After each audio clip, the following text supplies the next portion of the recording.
The room smelled like old wood and fresh coffee. 12 people sat around the long mahogany table in the lawyer's office in Bend, Oregon. Emily Thompson kept her hands folded in her lap. Her sister Sarah sat directly across from her, legs crossed. Red lipstick sharp as a knife, Sarah leaned forward, smiling. "This is exactly what you deserve, Emily." The words landed like ice water. Emily didn't answer. She just looked at the stack of papers in front of the trust attorney, Mr. Harlan Reeves. He adjusted his glasses, cleared his throat, and the entire room went still. "But to understand how we got here, we have to go back 12 years. It was March 2012 when their father, Robert Thompson, first called Emily at her apartment in Portland. He was 71 then, voice steady but tired. "Honey, the doctor says it's early Parkinson's. I'm managing, but I could use some help around the property." Emily Was 34. She had a good job as a high school counselor, a small apartment, a life. She drove 3 hours east the next weekend to the family ranch outside Sisters, Oregon. 28 acres of pine trees, a big log house, and a barn that needed paint. She planned to stay 2 weeks. She stayed 12 years. Every morning, Emily woke at 5:30. She made Robert's oatmeal with exactly 1 tablespoon of brown sugar and a splash of almond milk. She helped him with his exercises. She drove him to physical therapy in Bend twice a week. She learned how to give injections when the tremors got bad. She paid the bills, managed the property taxes, and kept the horses fed. Sarah, 2 years younger, lived in Los Angeles at the time, then San Francisco. Then she spent 2 years bouncing between London and Paris. She called on birthdays. She sent expensive wine for Christmas. She posted photos from beaches and rooftop parties. She came home exactly 4 times in 12 years. The first time Sarah visited after the diagnosis was Christmas 2013. She arrived in a cream-colored coat, hugged their father for maybe 6 seconds, then spent the rest of the evening on her phone. "Daddy, you look amazing," she said. Robert smiled anyway. Emily cooked the entire meal. Emily cleaned up. Sarah left 2 days later with a check for $8,000 that Robert wrote her just because. Emily said nothing. By 2016, Robert needed a wheelchair for longer distances. Emily sold her car in Portland and bought a used van with a ramp. She quit her counseling job and started working part-time online so she could be home. The ranch started losing money. Property taxes in Deschutes County kept rising. Emily took a second job doing bookkeeping for local farms, just to keep the lights on. Sarah called one afternoon in July 2017. "I'm thinking of coming for Dad's birthday. Can you pick me up from the airport? First class lands at 3. Emily drove 2.5 hours each way. Sarah brought Louis Vuitton luggage and complained about the dust on her shoes the entire drive back. At dinner, Sarah raised her glass. "To family," she said. Then she asked their father for $30,000 to help launch a new venture in wellness retreats. Robert wrote the check the next morning. Emily watched from the kitchen sink, washing the same plates she had washed for 5 years straight. In 2019, Robert's health dropped sharply. 2 strokes in 6 months. The doctors in Bend said he needed round-the-clock care. Emily moved into the main bedroom with him so she could help during the nights. She learned to change adult diapers without waking him completely. She kept a notebook tracking every medication, every fall, every small victory when he could hold a spoon again. Sarah came for Thanksgiving that year. She stayed 48 hours. She took a dozen selfies with her father in his hospital bed and posted them with the caption, "Home is where the heart is." Then she flew back to Europe. Emily stayed. By late 2021, Robert could barely speak. His hands shook so badly he couldn't sign his own name. Emily sat with him every evening reading the newspaper out loud because he liked the sound of her voice. One night in October, he grabbed her wrist with surprising strength. "Promise me you'll be okay," He whispered. Emily nodded. "I'm right here, Dad." He closed his eyes. A tear slipped down his wrinkled cheek. That was the night Emily first noticed the thick manila envelope in the bottom drawer of his desk. It was sealed, dated 6 months earlier. She didn't open it. She simply put it back and closed the drawer. Sarah didn't visit at all in 22-2. She sent a text on Father's Day. Thinking of you, Daddy. So busy with the new brand launch. Kiss, kiss. Robert died on January 14th, 2023. Quietly, in his own bed. Emily was holding his hand. The hospice nurse noted the time. 4:17 a.m. The funeral was held at the little white church in Sisters. Snow fell softly outside. Almost 200 people came. Neighbors, old ranchers, former students Emily had counseled. Years ago, Sarah arrived the morning of the service in black designer sunglasses and heels that sank into the mud. During the reception, Sarah hugged people she barely knew and told them, "We're going to miss him so much. He was my best friend." Emily stood by the coffee urn refilling cups. She didn't cry in public. 3 weeks later, they received the notice. The formal reading of the will and trust documents would take place on February 8, 2023, at the offices of Reeves and Associates in Bend. Sarah called the night before. "I'm flying in tomorrow. Make sure there's decent coffee this time. None of that weak stuff Dad liked." Emily hung up without answering. Now we're back in that conference room. February 8th, 10:30 in the morning. Sunlight cutting through the blinds. Mr. Harlan Reeves, 63 years old, 38 years practicing estate law, opened the first folder. He began reading the public will. "To my daughter Sarah Elizabeth Thompson. I leave the family residence at 1472 Ridge Road, Sisters, Oregon, along with all contents and the 2 acres immediately surrounding the house. I also leave her the sum of $1,200,000 from my primary investment accounts." Sarah's smile grew wider. She leaned back in her chair and looked straight at Emily. That was when she said it. "This is exactly what you deserve." A few relatives shifted uncomfortably. One cousin coughed. Mr. Reeves continued reading. Smaller bequests to charities. Some personal items. Then he paused. Emily's heart beat hard in her chest, but her face stayed calm. She had learned calm over 12 long years. Mr. Reeves turned to the next page. Now we move to the Robert J. Thompson Revocable Living Trust, executed on June 12, 2022. Sarah waved her hand. "Whatever, just tell me when I get the house keys." Mr. Reeves did not smile. He adjusted his glasses again. Emily noticed that the attorney had not looked at Sarah once since they sat down. But let's slow down for a moment. Because before that February morning, something had been happening in the shadows for almost a year. Something Sarah knew nothing about. In the spring of 2022, Robert Thompson had asked Emily to drive him to Bend on a Tuesday afternoon. He didn't say why. He simply said, "I need to see Harlan. Alone." Emily waited in the lobby for 2 hours. When Robert came out, he looked lighter somehow, clearer. He squeezed her hand in the car and said only, "Thank you for everything, sweetheart." That was the first open thread. The one Emily carried quietly for months, back in the conference room. Mr. Reeves kept reading. "The trust contains the majority of my estate. Approximately $8,400,000 in various accounts, plus the remaining 26 acres of the ranch property, the mineral rights, the timber holdings, and the investment portfolio managed by Vanguard." Sarah's eyes lit up. She started tapping her long nails on the table. Mr. Reeves continued, voice steady and professional. "Distributions from the trust are subject to specific conditions. Conditions my client was very clear about." Sarah laughed softly. "Daddy always loved his conditions." "Go on." Emily said nothing. She remembered the manila envelope.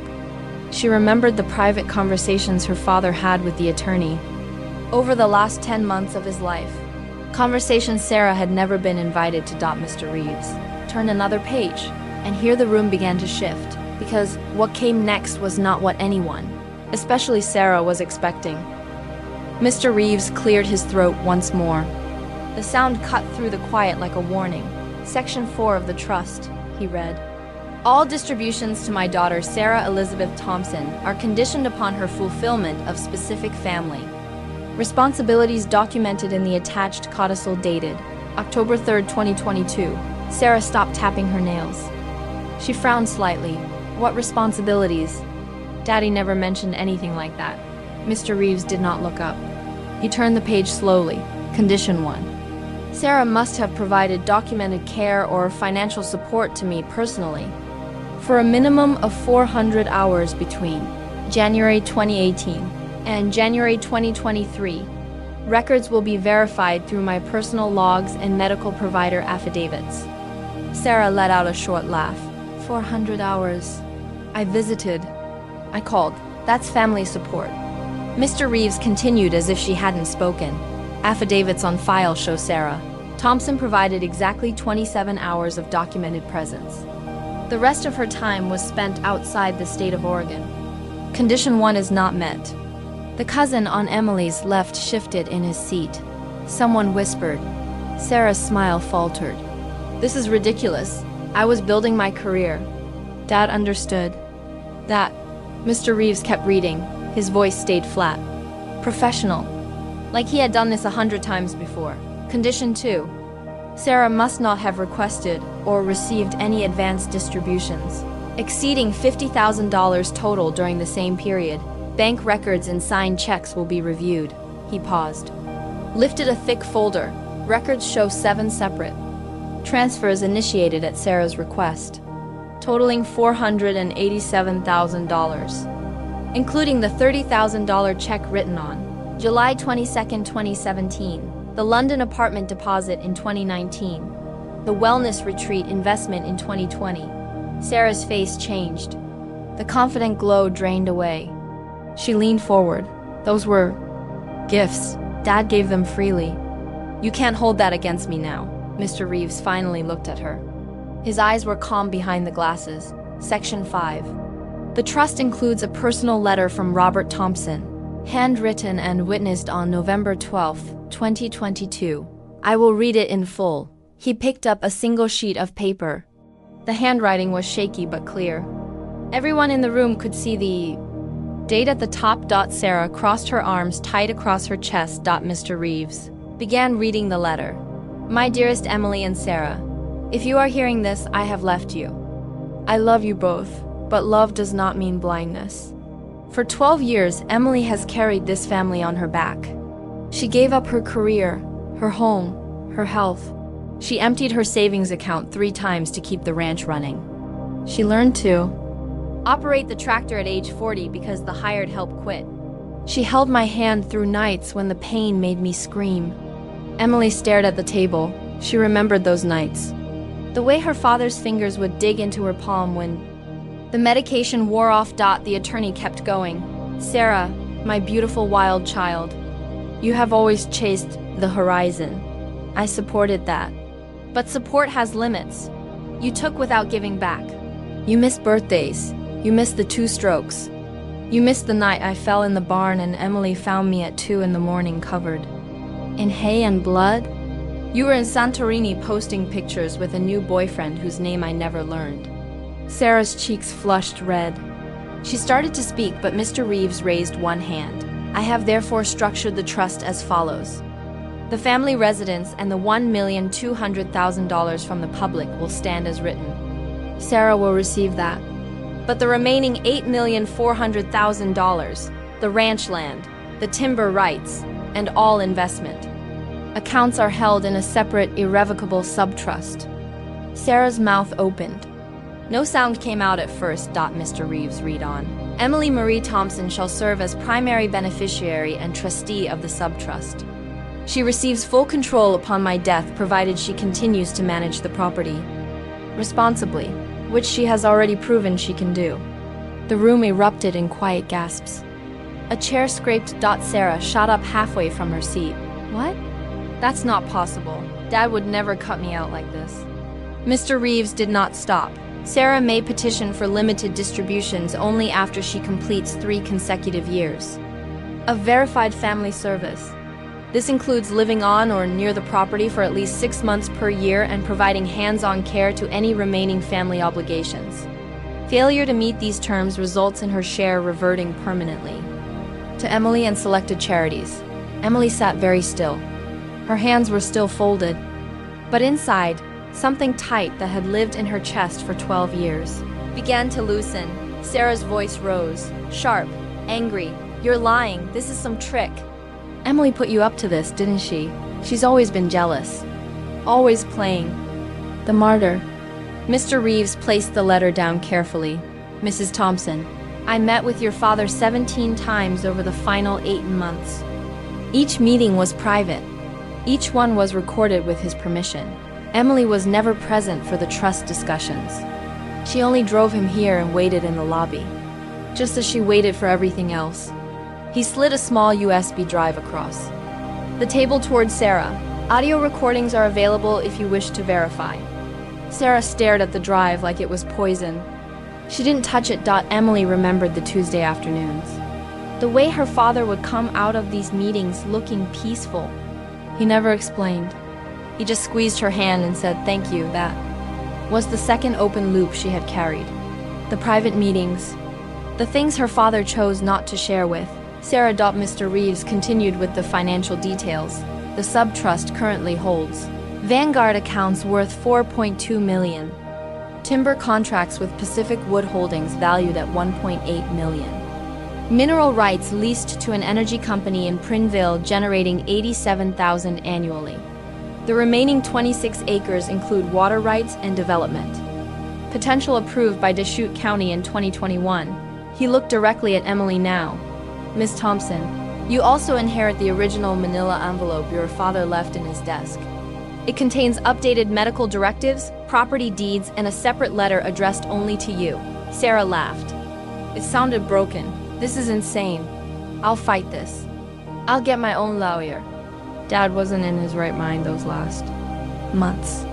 Mr. Reeves closed the folder with a soft thud. Robert Thompson underwent full cognitive testing on 3 separate occasions. June 2022, September 2022, and December 2022. All tests confirmed capacity. The documents are ironclad. 2 witnesses. Video recording of the signing. You are welcome to challenge it in court, but I advise against it. The legal fees will come from your own pocket, not the estate. Sarah sank back into her chair. Her perfect red lipstick looked suddenly too bright against her pale face. Emily finally spoke. Her voice was quiet, steady. Mr. Reeves, may I ask about the horses? The attorney nodded. The 5 remaining horses are yours to keep or rehome as you see fit. Your father noted you know each one by name and personality. Emily allowed herself a small nod. She thought of Luna, the old Mare who always nuzzled her shoulder when she brought hay. Of the way she had mucked stalls at dawn for years while Sarah slept in 5-star hotels. Sarah turned on her suddenly, eyes blazing. You planned this? You wormed your way in.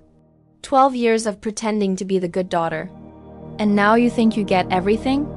Emily looked at her sister for a long moment. She didn't raise her voice. I didn't plan anything, Sarah. I just stayed. The words hung in the air. Mr. Reeves cleared his throat again. There is one more provision. Everyone turned back to him. In the event Sarah chooses to contest the trust, all her public will distributions, including the house and the $1,200,000, go into a holding account for 5 years, during which time independent auditors review her financial history with the family.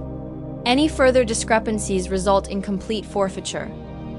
Sarah's hands started shaking. She gripped the edge of the table. You can't do this to me. I'm his daughter too. Mr. Reeves gathered his papers. You are. And he loved you, but he also saw clearly. The trust protects what he built, and it rewards the one who actually carried the weight. The clock on the wall showed 11:45. They had been in the room for over an hour. Outside the windows, dark clouds gathered over the Cascades. Rain was coming. Sarah stood up abruptly. Her chair fell backward with a crash. I need air. This is not over. She stormed out. The door slammed behind her. The remaining relatives sat in stunned silence. One aunt reached over and touched Emily's shoulder gently. Emily didn't move. She looked at the empty chair across the table where Sarah had been smiling just minutes earlier. Inside her chest, the tight knot continued to loosen. Not all at once, slowly, like ice melting on a warm spring day at the ranch. But the day was far from over, because Sarah did not leave the building. She made phone calls, She came back with demands. And what happened in the next hour would reveal even more about what their father had. Truly planned. Mr. Reeves looked at Emily with quiet respect. Would you like to read your private letter now, or after we finish the remaining documents? Emily thought about it. She thought about the nights she had cried in the barn alone, about the medical bills she had paid from her own account, about the time Sarah had asked for money while their father lay in the hospital, and Emily slept in a plastic chair beside him. She took a slow breath. I'll read it now. Mr. Reeves handed her the envelope. It was thicker than she expected. Her name written in her father's shaky hand. She opened it carefully. The room waited. Asterisk. Emily slid her finger under the seal. The paper crackled softly. She pulled out 3 pages covered in her father's handwriting. The date at the top read November 12, 2022, the same day as the letter Mr. Reeves had read aloud. She began reading silently at first. Then her voice came out low and steady for the room to hear. Emily, my steady heart, if you are reading this alone, then the trust has done its job. I know the weight you carried. I saw it every single day. When you sold your Portland furniture to pay the property taxes in 2018, when you drove me to Bend in the snowstorm with a broken heater because the van needed repairs I couldn't afford, when you gave up your chance to go back to counseling in 2020 because I was afraid to be alone at night. Emily's thumb brushed over the ink. She could almost hear her father's voice in the shaky letters. You never complained. Not once. Sarah called me from Paris asking for money to extend her trip. You were mucking stalls at dawn. I told Harlan everything, every detail. The night you found me on the barn floor. The time the hospital in Bend wanted to put me in long-term care and you brought me home instead. You fought for me when I couldn't fight anymore. Sarah had slipped back into the room during the silence. She stood by the door, arms crossed, eyes narrowed. She didn't sit down. Emily kept reading. I have one request for you, sweetheart. Keep the ranch whole for at least 5 years. The timber contracts renew in 2027. They will bring in another $2 million if you hold them. Use part of the Vanguard funds to fix the north fence line. Old man Patterson has been eyeing that corner for years. Don't sell it cheap. Mr. Reeves nodded quietly, confirming the details. Emily turned to the second page. There is something else. Something I never told either of you.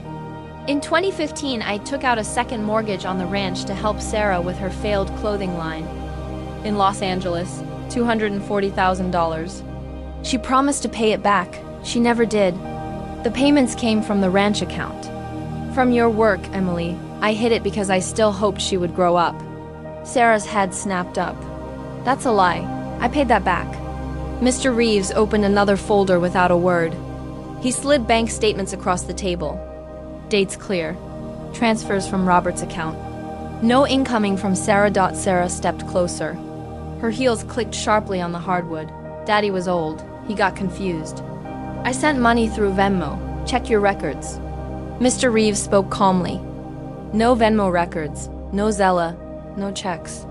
The mortgage interest alone cost the estate $78,000 over the years.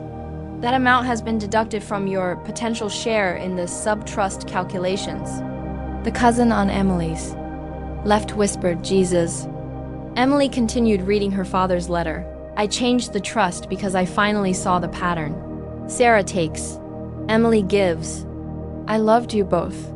But love without responsibility becomes poison. Emily, the sub-trust gives you full discretion.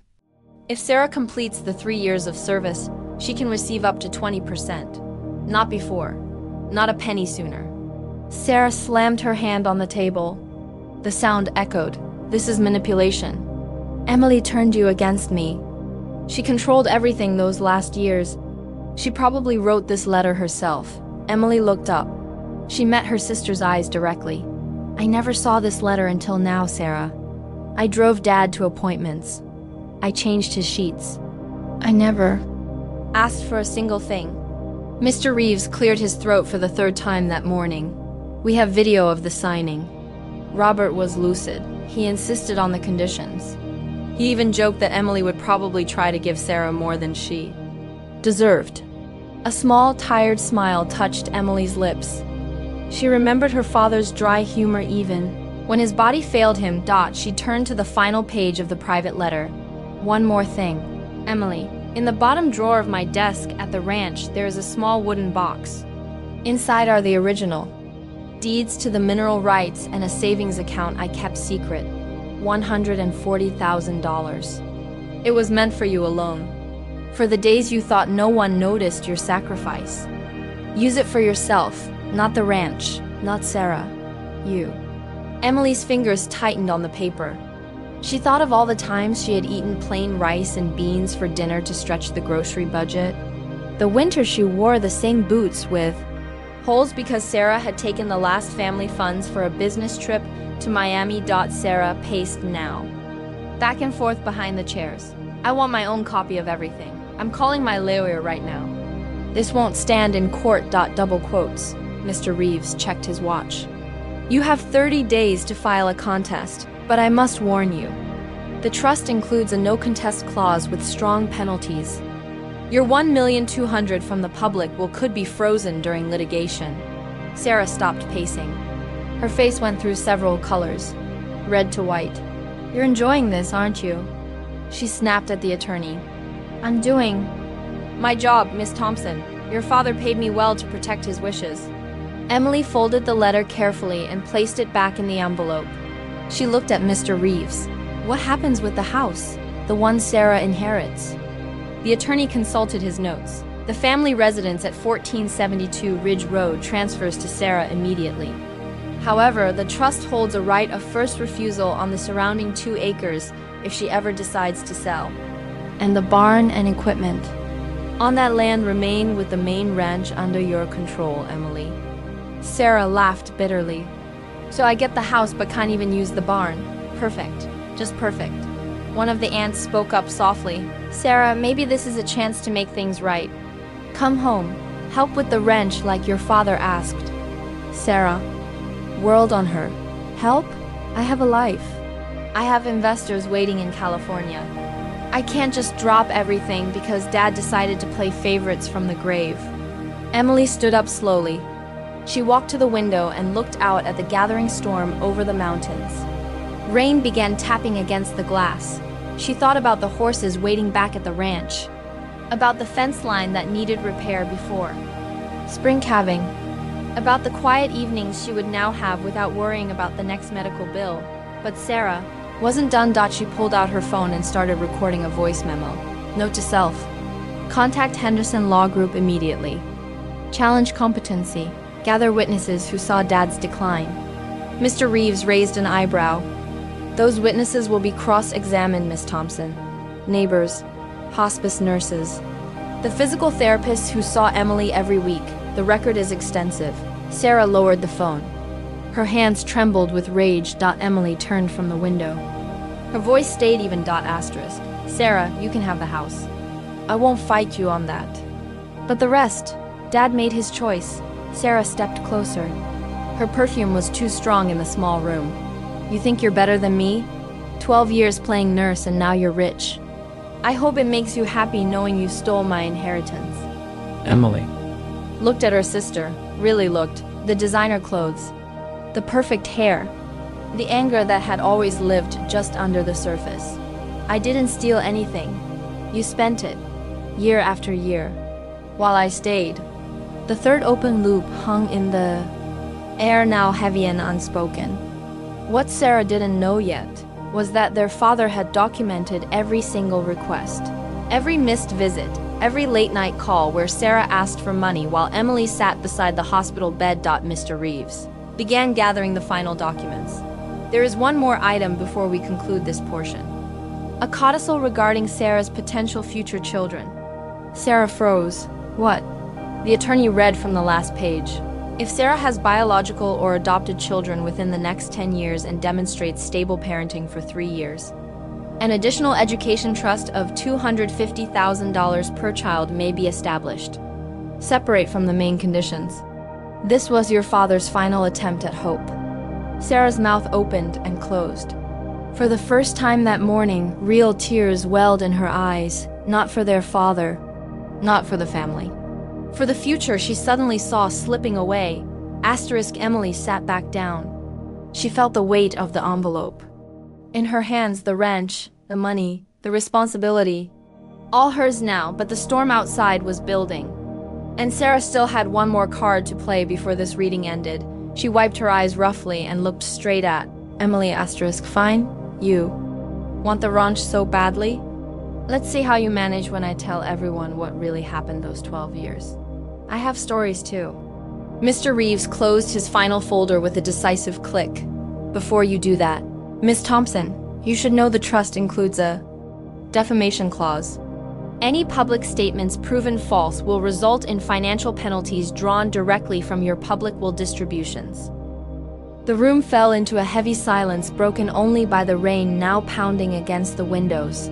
Emily looked at the clock. It was almost 1 in the afternoon. They had been here for hours. She thought about the wooden box waiting back at the ranch. The secret savings? The letter meant only for her eyes. She thought about the long road ahead, managing timber contracts, fixing fences, deciding what to do with the life she had put on hold for 12 years. Sarah grabbed her purse. I need to make calls. This isn't finished. She stormed out again. This time, the door didn't slam as hard. Her steps down the hallway sounded uncertain. Mr. Reeves looked at Emily with quiet respect.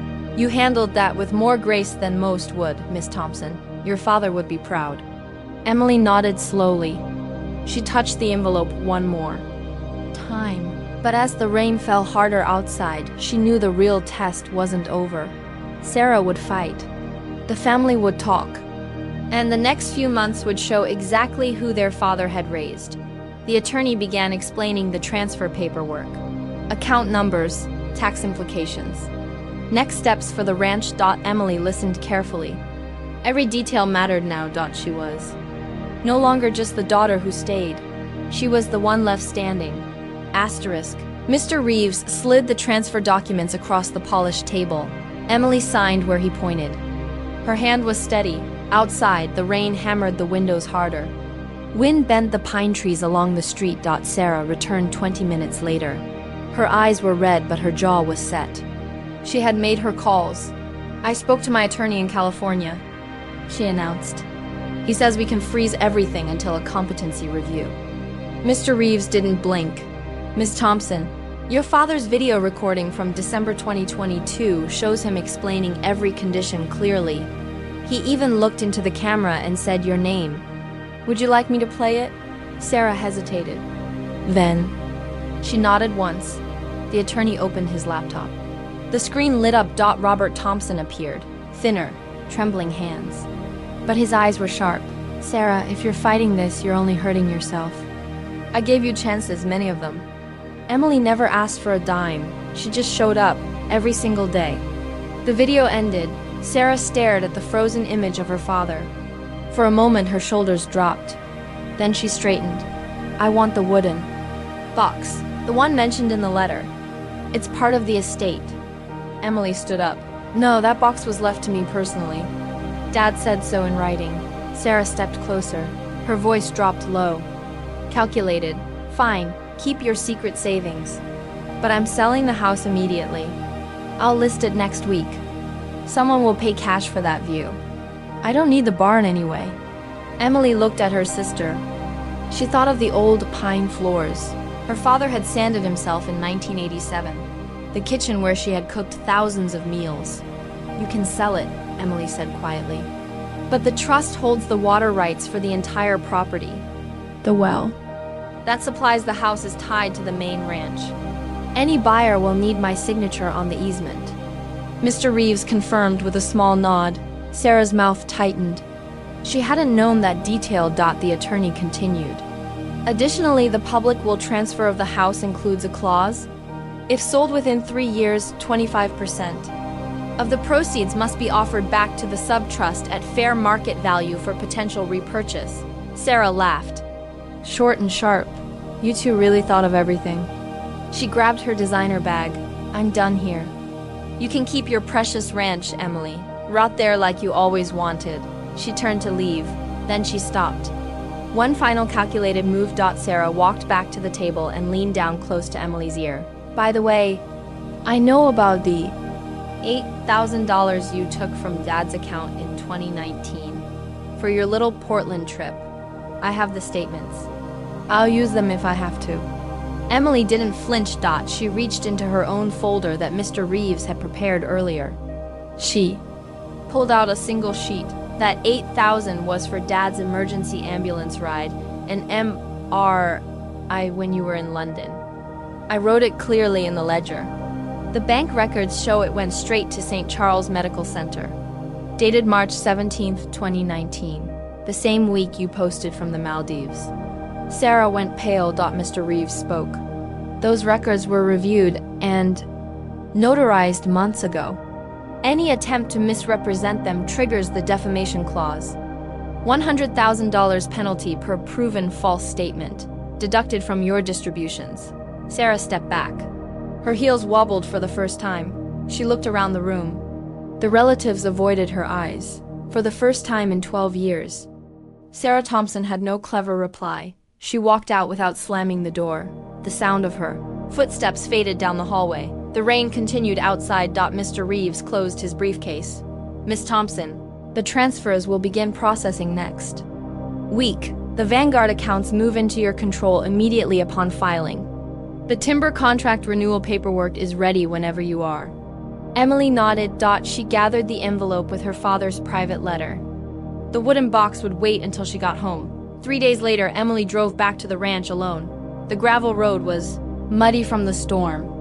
Her van, the same one with the wheelchair ramp, splashed through puddles. She parked near the barn. Luna, the old Maori, came to the fence immediately. Emily rested her forehead against the horse's warm neck for a long minute. Then she went inside the house. The big log home felt different now. Quieter, but not empty. She opened the bottom drawer of her father's old desk. The wooden box was there, simple pine. No lock. Inside, the mineral rights deeds. A small black notebook with every expense tracked in her father's hand. And a plain white envelope with Emily written on it. She opened it. Another letter. Shorter, dated December 23rd, 2022. Emily, by now you know the full story. I'm sorry I waited so long to fix it. Use the $140,000 for you. Buy new boots, take a trip somewhere warm. Hire help for the ranch so you can sleep past 5:30 sometimes. You earned that and more. I'm proud of the woman you became, not because you stayed. Because you stayed with love. Dad double quotes, asterisk, Emily sat at the kitchen table for 20 minutes. She didn't cry. She just breathed. Then she made a list. First, call the fence contractor for the North Line. Pay in full from the new account. Second, hire Maria from town to help with mornings 3 days a week. Third, open a college fund for her cousin's daughter who wanted to become a counselor. $10,000. No strings. She left Sarah's name out of it. 6 months later, the ranch was turning profit again. Timber contract renewed. The horses were healthy. Emily started seeing a counselor herself in Bend once a month. She slept in past 6 some mornings. Sarah sold the house 4 months after the reading. She got $950,000. After the trust's right of first refusal clause and penalties from a failed contest attempt, she netted less than $600,000. She never completed the 3 years of service. She never even tried. The last Emily heard, Sarah was back in California chasing another venture. Some wellness app that folded after 8 months. Emily kept the barn. She kept the land. She kept her peace. One quiet evening in October, Emily sat on the porch watching the sun set behind the Cascades. Luna grazed nearby. She thought about the conference room, about Sarah's words, about her father's shaky handwriting. Justice didn't always come loud. Sometimes it came in the form of a well-prepared trust, a clear video recording, and 12 years of quiet choices finally recognized. She picked up her phone and opened a new note. She typed a single question she wanted to ask every person watching this story. If you had been in Emily's place for 12 years, what one thing would you have done differently on the day of the reading? Drop your honest answer below. I read every single comment. Everyone.